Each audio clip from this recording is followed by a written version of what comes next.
Our text for today is the 18th chapter of the book of Exodus. We'll read the first 6 verses. Exodus chapter 18, beginning with verse 1. And Jethro, the priest of Midian, Moses' father-in-law, heard of all that God had done for Moses and for Israel his people, that the Lord had brought Israel out of Egypt. Then Jethro, Moses' father-in-law, took Zipporah, Moses' wife, after he had sent her back with her 2 sons, of whom the name of one was Gershon, for he said, I have been a stranger in a foreign land. And the name of the other was Eliezer, for he said, the God of my father was my help, and delivered me from the sword of Pharaoh. And Jethro, Moses' father-in-law, came with his sons and his wife to Moses in the wilderness, where he was encamped at the mountain of God. Now he had said to Moses, I, your father-in-law Jethro, am coming to you with your wife and her 2 sons with her. And may God add his blessing to the reading of his word today. The young daughter brought her fiancé home to meet her parents for the very first time. And later that day, Dad and the young guy are out walking in the yard, getting to know each other better. And the man asks the young man, son, do you have a job? He said, no, but God will provide. He said, okay, are you looking for a job? No, but God will provide. Well, son, do you have a place to live for you and my daughter? No, but God will provide. Well, son, do you have any money saved or stored up? Not a cent, but God will provide. And the man went on to ask him several more questions, and to every question the young guy answered, God will provide. Well, that night, the man and his wife were discussing the situation, and the wife asked him, Dad, what do you think about our future son-in-law? He said, well, I've got good news and I got bad news. The bad news is he has no money, no job, and he's not looking for one. But the good news is he thinks I'm God.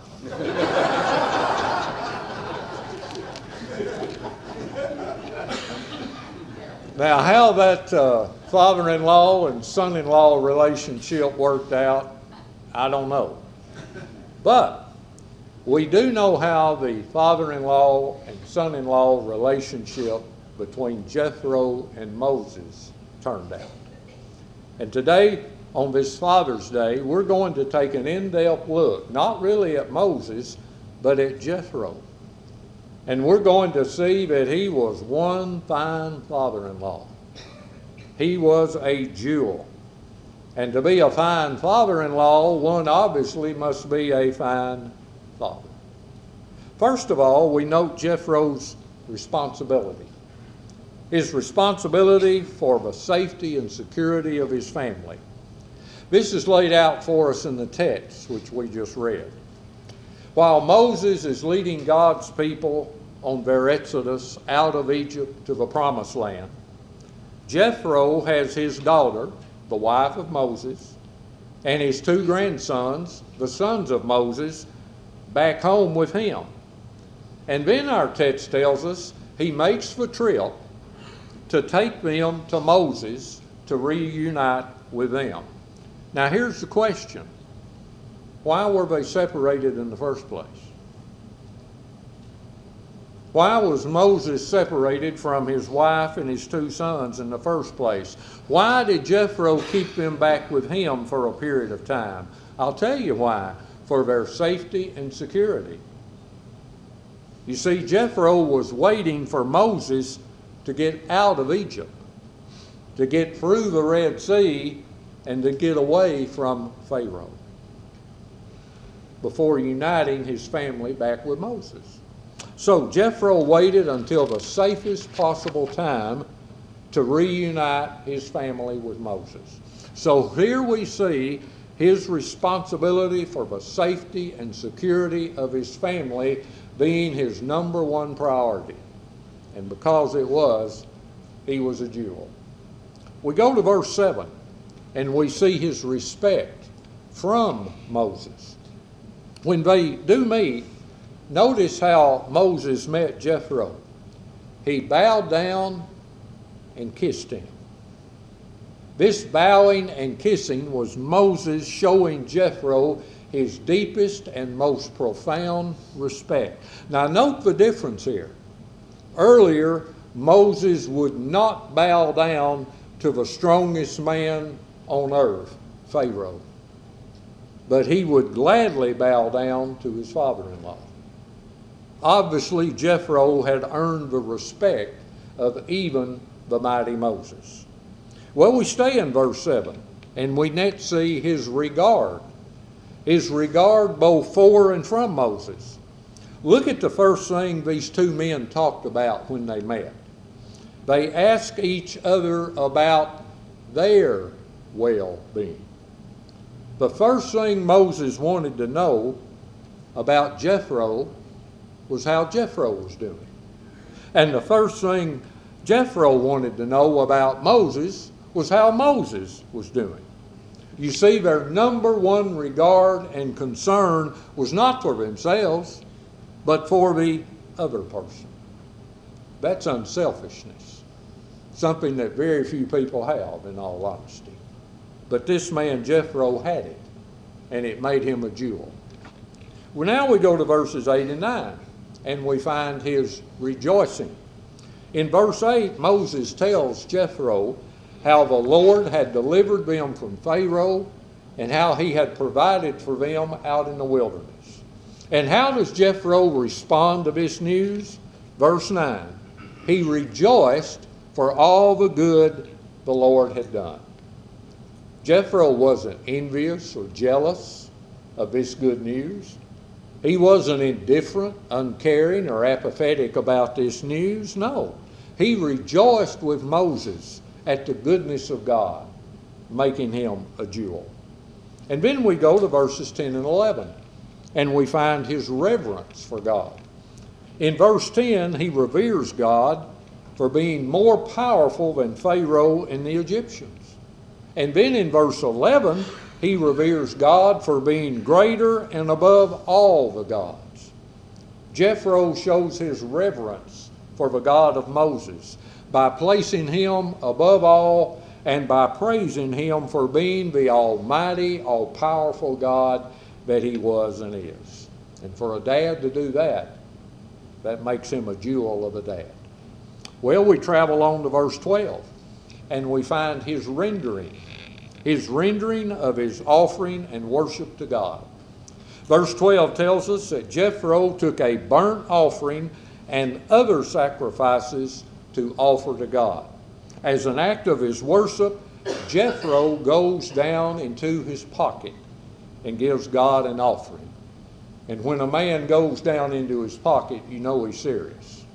Well, Jethro was serious, for this is another sign and proof of the value of this man. He was a generous giver to the generous God who generously had given him everything that he had. And then for the rest of the chapter, we read of his recommendation to Moses. Verse 13 tells us that Jethro saw all these people coming to Moses with their problems from morning until evening.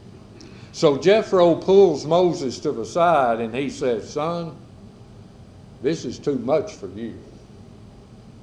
This is too much for any one man, even you, Moses. You're going to keep on, and this is going to burn you out and wear you out." So Jethro made this recommendation. "Moses, you choose some of your best people and let them help you. You make them jurisdiction over certain groups of people and let those people go to them with their easier and smaller problems, and you only handle the bigger and harder problems." Well, Moses very wisely followed Jethro's wise advice. The plan worked, and Moses didn't burn out and he didn't wear out, pointing once again to the value and worth of this man named Jethro. So let's check the checklist for Brother Jethro.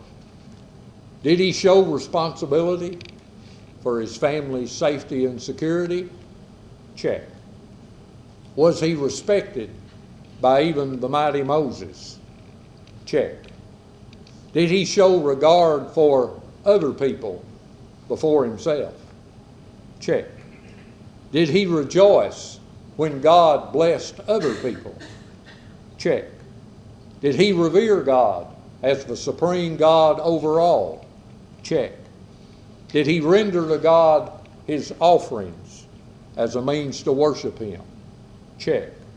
And did he recommend good, godly, wise advice? Check. Check, check, check, check. Every box in the life of Jethro, you could put a check in. Now that's a fine father. That's a dandy dad. That's a prize pop. That's Jethro the jewel. And I'm happy to report that we have some Jethros in this conversation. And we thank God for you. Now, we're not going to kiss you like Moses kissed Jethro. So don't get excited, okay?